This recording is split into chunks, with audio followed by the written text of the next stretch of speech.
में आकर तू ही बसा, लोगों को अपने लिए फिरा, अग्नि अगाध में तू ही दिखा, इसे यीशु अपना जलवा दिखा, जलवा दिखा, यीशु जलवा दिखा, इसे यीशु अपना जलवा दिखा।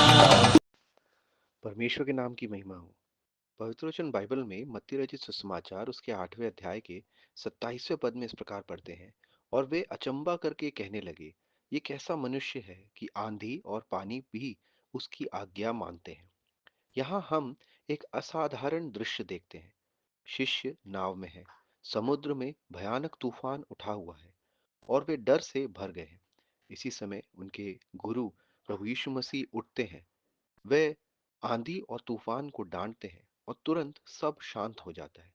शिष्य हैरान होकर कहते हैं, ये कैसा मनुष्य है कि आंधी और पानी भी उसकी आज्ञा मानते हैं।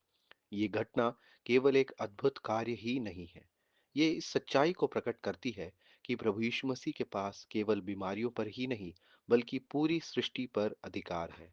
जो आंधी और समुद्र को थाम सकते हैं, वही मनुष्य के जीवन में आए हर तूफान पर भी अधिकार रखते हैं।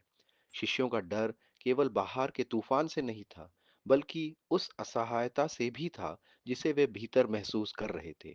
पवित्र वचन बाइबल हमें बताता है कि मनुष्य के जीवन में जो अशांति और भय है, वो पाप का परिणाम है।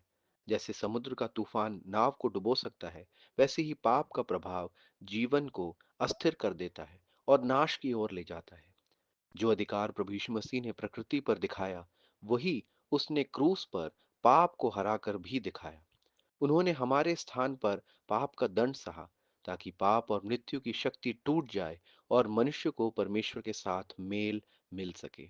उद्धार केवल प्रभु यीशु मसीह के द्वारा ही मिल सकता है। जब कोई व्यक्ति अपने पापों से फिरकर प्रभु यीशु मसीह में विश्वास करता है और उनके बलिदान को स्वीकार करता है और उन्हें अपने जीवन का प्रभु मान लेता है, तब परमेश्वर उसके पापों को क्षमा करता है और उसके जीवन में शांति देता है।